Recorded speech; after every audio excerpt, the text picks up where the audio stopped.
दोस्तों, आज मैं आपसे कोई विवाद नहीं करने आया। आज मैं आपसे आँख खोलने वाली बात करने आया हूँ।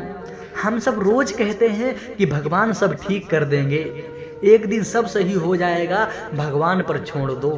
लेकिन मेरा सवाल है, भगवान कब तक करेंगे अगर हम खुद कुछ ना करें?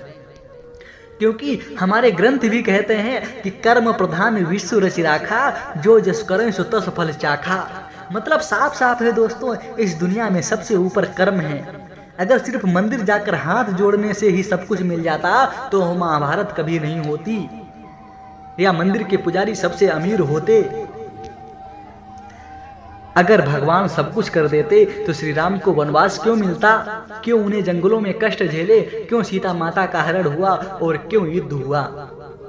भगवान ने कभी नहीं कहा कि तुम चुपचाप बैठो, मैं सब कुछ कर दूंगा।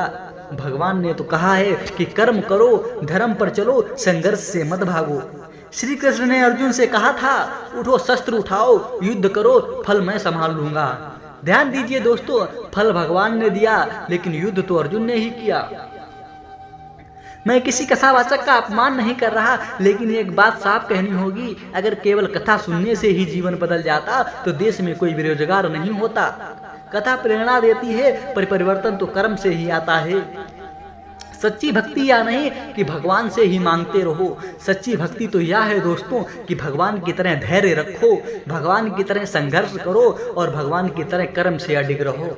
श्री राम रोए नहीं, उन्होंने लड़ाई लड़ी। हनुमान जी बैठे नहीं, समुद्र लांघा।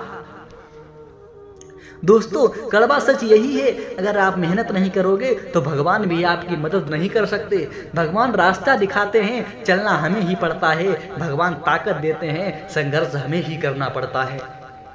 इसीलिए कहता हूँ, भगवान को मानो, भगवान पर भरोसा रखो, लेकिन अपने कर्म को कभी मत छोड़ो, क्योंकि भगवान भी उसी का साथ देते हैं जो खुद चलने की हिम्मत रखता है। भक्ति बिना कर्म अंधा है और कर्म बिना भक्ति अधूरी है। जय श्री राम।